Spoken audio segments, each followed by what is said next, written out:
President Donald Trump worked with our allies in Congress. We cut taxes across the board for working families, small businesses.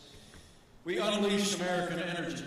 Whereas last year, America is a net exporter of energy for the first time in 70 years.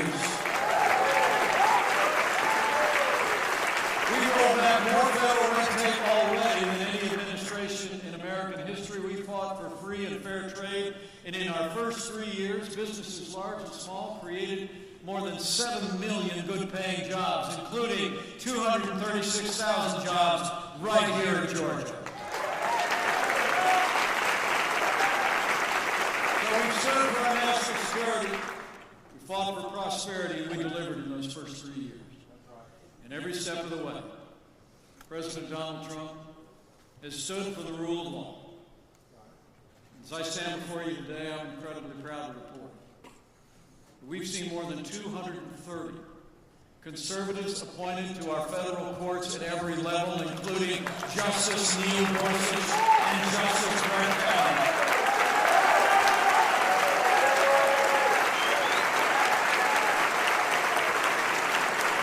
I promise you, they are all men and women of integrity who will uphold all the God-given liberties enshrined in our Constitution, like the freedom of speech, the freedom of religion, and the Second Amendment right to keep and bear arms.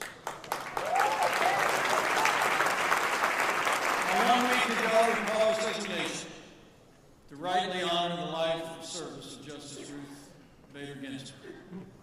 But when the memorials were over, President Donald Trump fulfilled his duty under the Constitution of the United States when he nominated a principled, conservative woman of amazing intellect and incredible family who loves the Constitution of the United States. He named Judge Amy Coney Barrett as our nominee for the Supreme Court.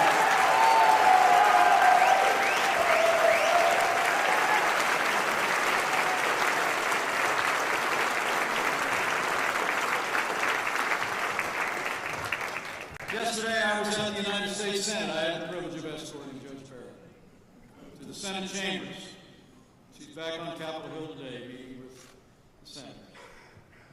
The President and I are both challenging Democrats on Capitol Hill to give Judge Barrett the respectful and dignified hearing that she deserves. The American people expect nothing less. But we have reason to be concerned. You all remember during her last confirmation hearing for the Court of Appeals, the Democrat chairman of the Judiciary Committee actually criticized Judge Barrett's Catholic faith, saying, and I quote, "The dogma lives loudly within you." Hollywood elites have already begun to criticize her and her family for their faith.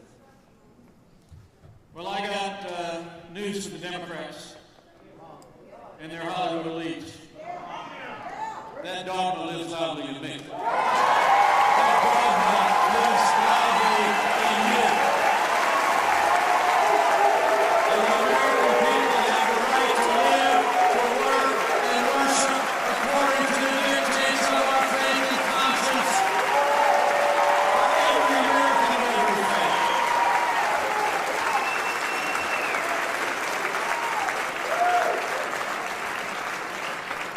These attacks on Judge Barrett's faith have got to stop, and they've got to stop now, in their tracks. The Senate has a job to do. The President's done his job. Their duty is to advise and consent. We're going to work with Republicans, Democrats of goodwill, go through the process to go through the hearing. But I'll make a prediction. We're going to fill that seat. And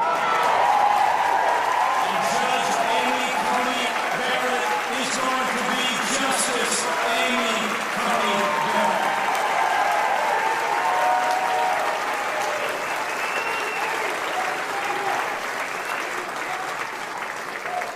So we've stood for the rule of law, strengthened the foundations of our liberties in the courts of this land. And President Donald Trump has stood every day with the men and women who serve on the thin blue line of law enforcement, and we always will.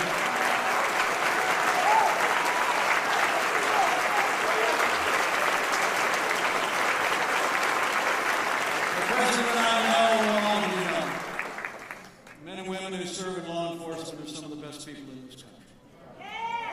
You know, my uncle was a cop in Chicago for 25 years. When we'd go up and visit my dad's family from our small town in southern Indiana, my three brothers and I would marvel as my uncle would come out wearing that uniform, strapping on a sidearm. All of my heroes wear uniforms.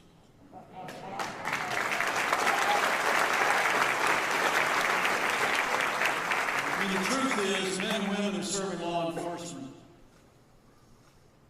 choose every single day to count our lives more important than their own. And the men and women of law enforcement deserve the respect of every American every day.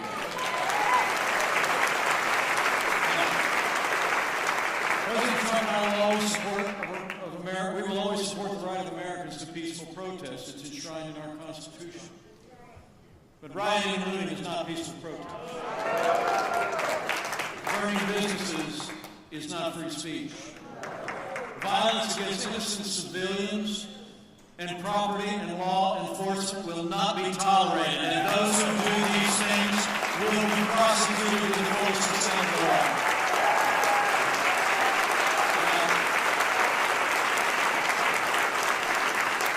For months, all Joe Biden talked about was peaceful protesters, remember? All summer long. As you saw violence in the streets of our cities, including here in Atlanta. Literally, he and his running mate just talked about peaceful protesters while Americans literally watched businesses burn in our major cities. The truth is, Joe Biden would double down on the very policies that are leading to violence in America's cities. When you reduce support for those who serve and protect, you only embolden those who do us harm and do harm to our families.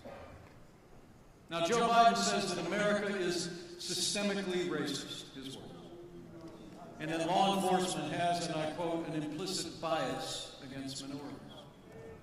When Joe Biden was asked whether he'd support cutting funding to law enforcement, he replied, yes, absolutely. And his running mate recently said again, we need to reimagine law enforcement in this country. Well, I'll make you a promise. Under President Donald Trump, we're not going to reimagine anything.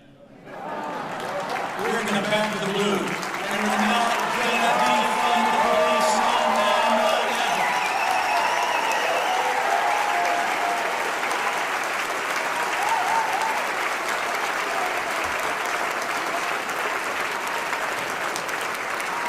Under this president and this administration, we're going to have law and order in every city, in every state in this nation, for every American of every race and creed and color, so help us God.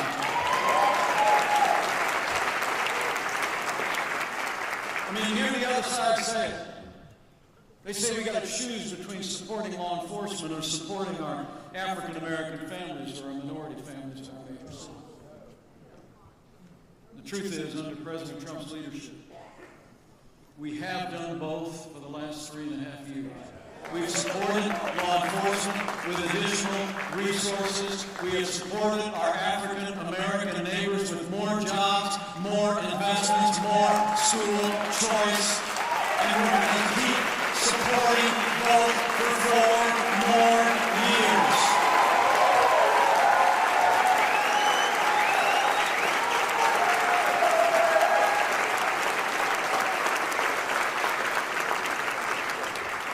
So we've made great progress on security and the rule of law.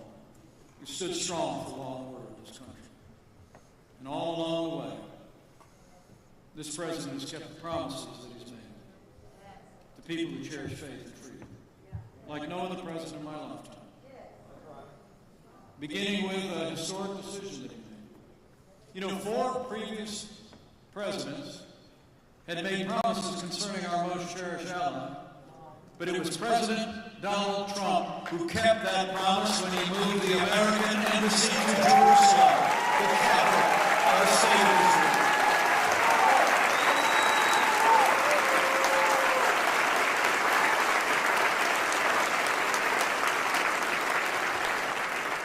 And I have to tell you, Ralph, when he was going through that decision, to say that every leader in the world and every fancy foreign policy expert in the country tried to talk him out of it would be an understatement. I mean, the phone kept ringing. I actually could see the reason why 4 previous presidents in both political parties had been spun around on their heels, but not President Donald Trump. People told this president that it would make peace less possible. But this president knew that if you want to negotiate, the first thing you do is take off the table what's not negotiable. And Jerusalem is the eternal capital of the state. The president also believed that it would make peace more possible. But the skeptics wondered. That was right up until a couple of weeks ago, when for the first time in 26 years, not one, but 2 Arab nations formally recognized the Jewish state of Israel. That's history. That's progress. That's the leadership of President Donald Trump.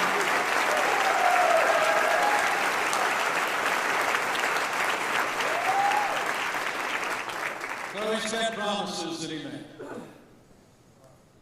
And I have to tell you, standing before all you who cherish faith and freedom,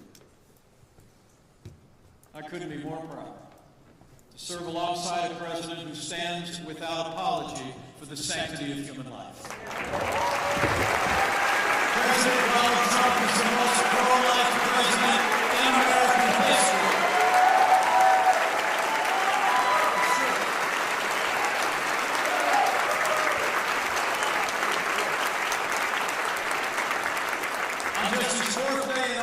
The president reinstated what's known as the Mexico City policy. We ended all government funding to support and promote abortion around the world, and before another year was out, we expanded that prohibition.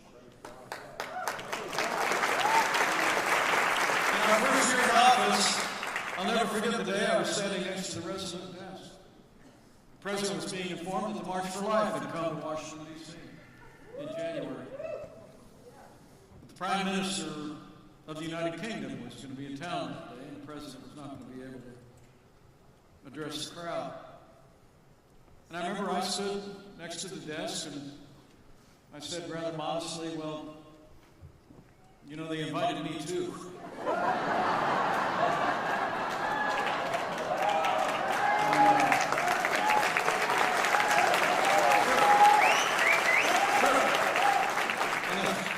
The president looked up at me from the desk and said, they invited you to speak? And I said, yeah. He says, I mean, something you want to do? And I said, well, you know, we've been to the March for Life a lot of times, took our kids when they were little. We've spoken there more than a few times. And he said, well, you should definitely go. And I became the first vice president in American history ever to address a March for Life. And this year, President Donald Trump addressed the March for Life on the national lawn.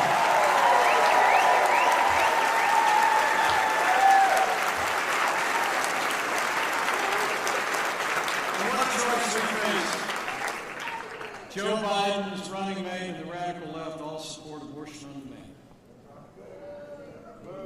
Taxpayer funding of abortion all the way up to the moment of birth. They're calling for historic increases in the largest abortion provider in America.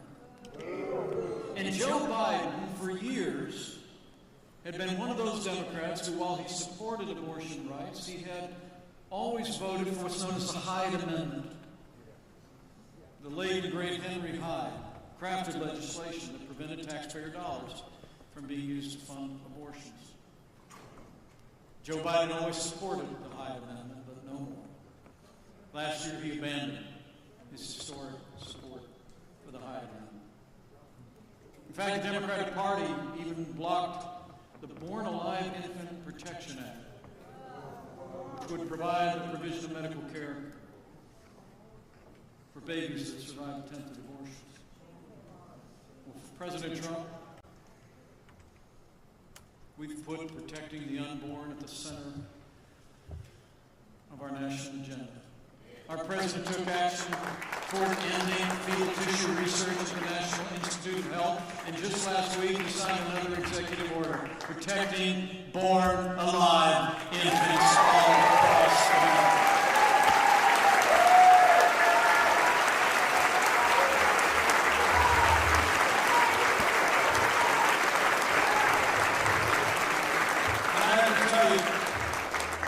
As Vice President, I had the privilege from time to time to cast tie-breaking votes in the United States Senate.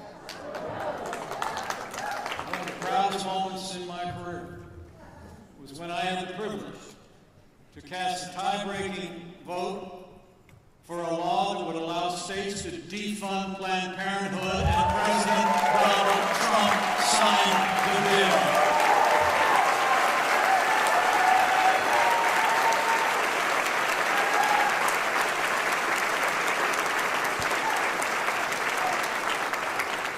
We've stood for life. And with 4 more years, I promise you we will. And also from day one, this president has also taken strong steps and strong action to defend what we call our first freedom, the freedom of religion. First off, early in our administration, President Trump made it clear we don't believe the freedom of speech should end at the front door of our churches or any places of worship, and we stop enforcement of the Johnson Amendment.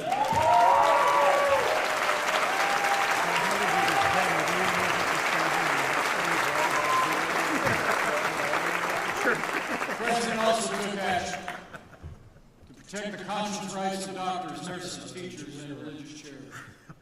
And President Donald Trump, after the last administration when Joe Biden was vice president, literally hauled the Little Sisters of the Poor into court to force them to compromise the principles of their faith and adhere to the mandates of Obamacare. President Donald Trump ended the assault on the Little Sisters of the Poor, and the Supreme Court voted by 7-2 to end it forever.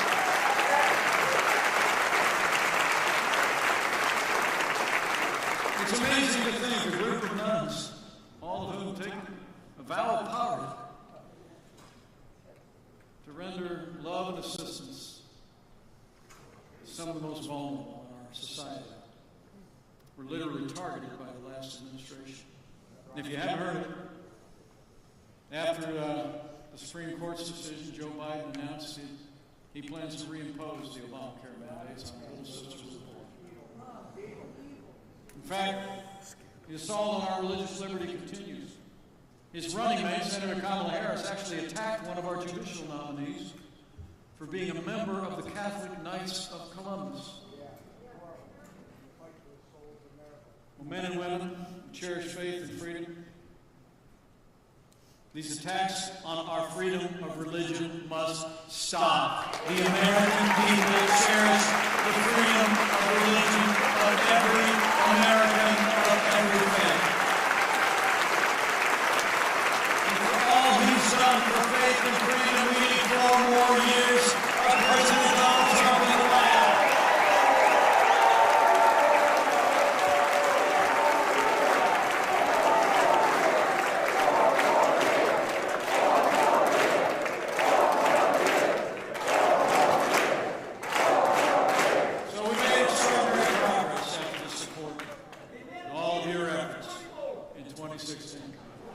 We rebuilt our military. We revived our economy. We stood for our liberties, for law and order, for the faith and freedom of every American. In 3 short years, we made America great again.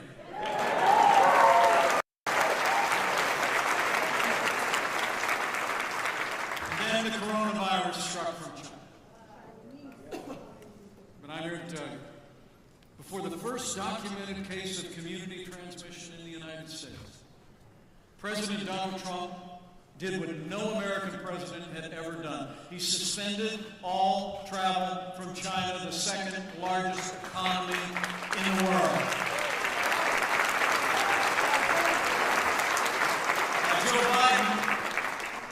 Joe Biden said at the time that that was xenophobic and hysterical. But I can tell you, as the head of the White House Coronavirus Task Force, President Trump's actions suspending travel from China bought us an invaluable amount of time to stand up the largest national mobilization since World War II, and it saved countless American lives. Because of the President's action, we were able to begin work on a vaccine even before the month of February was out. We reinvented testing. We recently cleared more than 100 million coronavirus tests performed across this country. We saw the production and the delivery and manufacture of hundreds of millions of supplies to our doctors and nurses.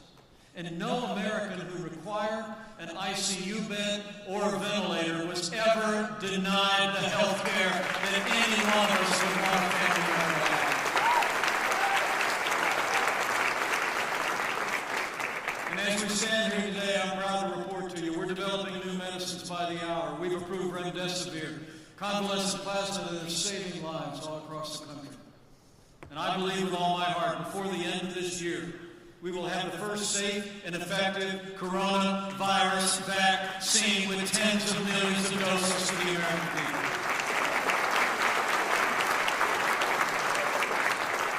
Now, there's not a day gone by that I haven't thought about families that have lost loved ones.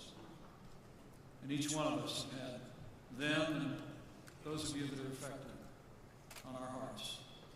And you'll always be in our prayers. But I also want to say how grateful we are to the people of faith across this country who've seen our families through these challenging times. Even as we went through 45 days to slow the spread, it was communities of faith and people of faith came alongside the vulnerable. It provided health care, encouragement, support, and most importantly, prayers. And it was the prayers and faith of the American people that will see us all the way through to put this coronavirus in the back. So we have, we're going to continue to slow the spread, protect the vulnerable, and save lives. And we're opening up America again. And we're opening up America's schools.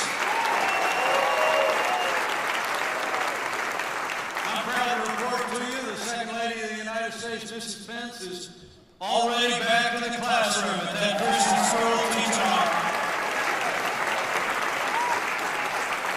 And earlier this week, we told governors around America that a new 15-minute point-of-care test you can put right in your coat pocket.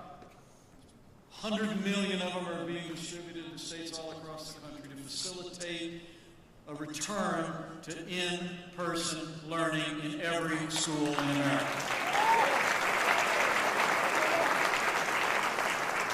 And we're opening up, as I said, with that strong foundation that we all poured in those first 3 years.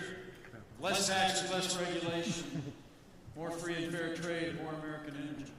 After losing 22 million jobs in the height of this pandemic, we've already seen 10.6 million Americans go back to work, including 300,000 people right here in the state of Georgia. So we've gone through a time of testing, but in 34 days we're coming to a time for choosing. And that's why the work that you're doing here, the Faith and Freedom Coalition is doing on doorsteps and phone lines all across America is so vitally important. I mean, I think you all know, the choice in this election has never been clear. The stakes have never been higher. I mean, when you think of their agenda and our agenda, it's truly remarkable. In the middle of a global pandemic, Joe Biden wants to raise taxes by $4 trillion, crushing our American recovery. President Trump, we not only cut taxes across the board in the last 3 years, we're going to keep cutting taxes for 4 more years. We're going to bring this economy all the way back. And that's it. Joe Biden wants to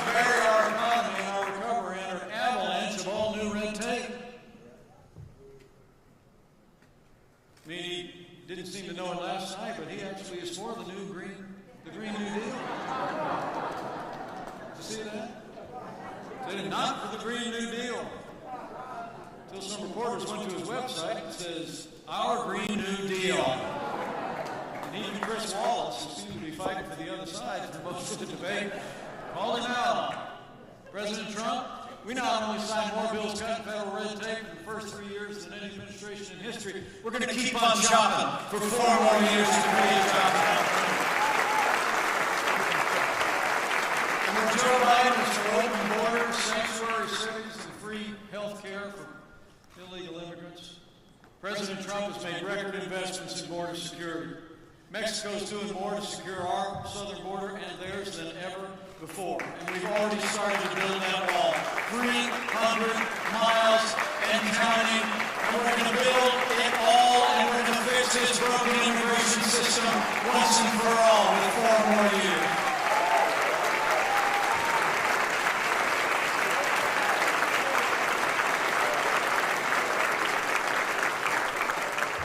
On one issue after another, the choice could not be more clear. On security, on prosperity, on the rule of law. And on the values that we cherish the most. And that's what brings us all here today. And it's what has millions of volunteers all across the country with Faith and Freedom Coalition working.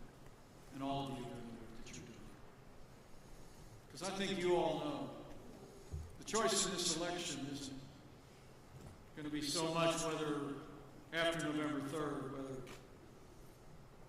America is more Republican or more Democrat, more liberal or more conservative, more red or more blue.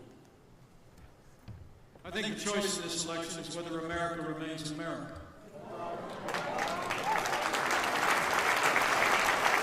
Whether we're going to continue to chart a path based upon our highest ideals of faith and freedom and free enterprise and free market economics, or whether we're going to let Joe Biden and the radical left take us on a hard left turn toward the kind of socialized welfare state that you can find in most of Western Europe. The truth of the matter, the stakes are that high. That's why we have to decide right here and right now that Joe Biden will never be president of the United States. We're going to re-elect President Donald Trump for 4 more years.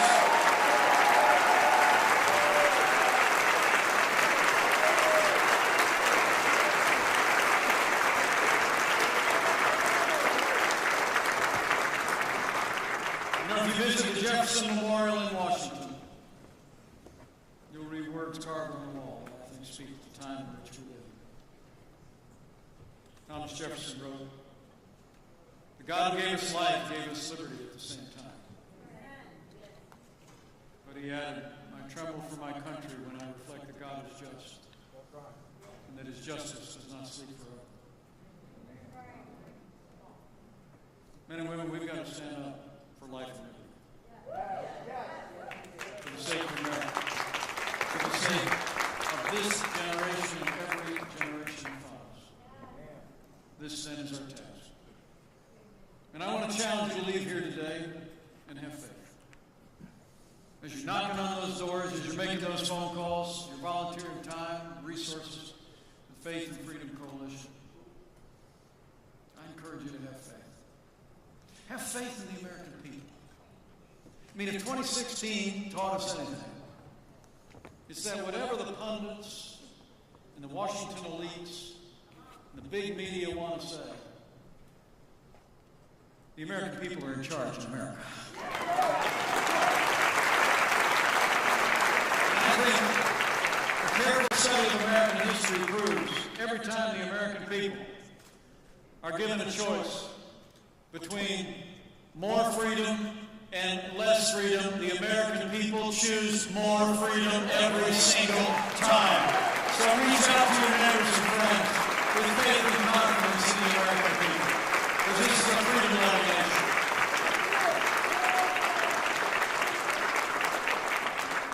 Most Americans know the foundation of America is freedom.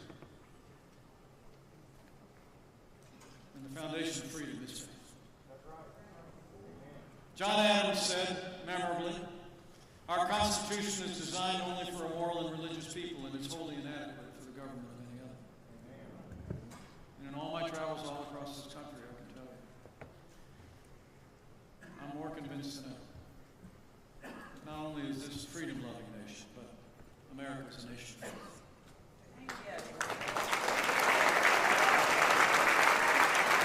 Everywhere I go, and I already heard here today in Atlanta, people will step aside, sometimes lower their voice, and say, "I'm praying for you."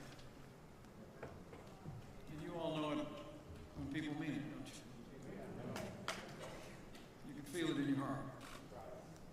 It's the sweetest words the President and I ever heard, and we hear it all the time. And I truly do believe that as we roll our sleeves up in the next 34 days, as we do everything that we can to carry the message of all that we've done, all this President's leadership has done,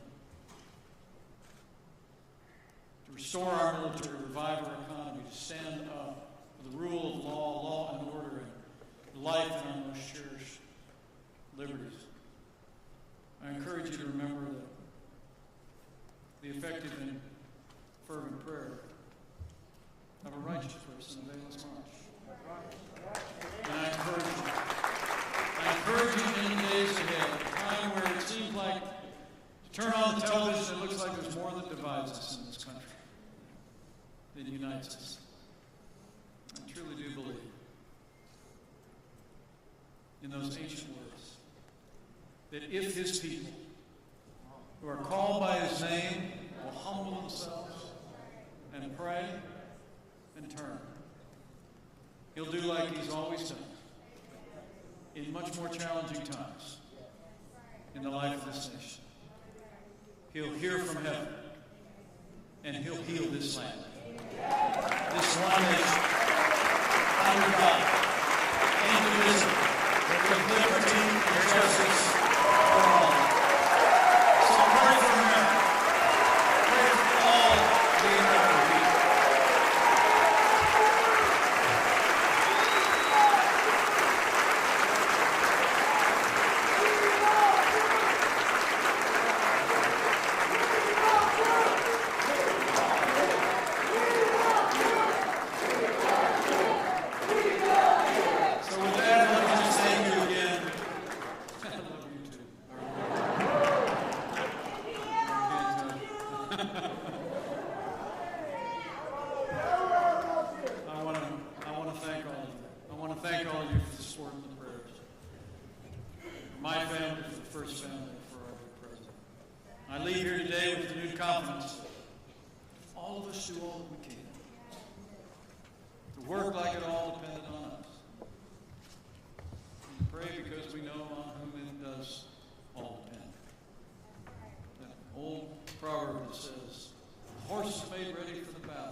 President Donald Trump in the White House for 4 more years, and with God's grace,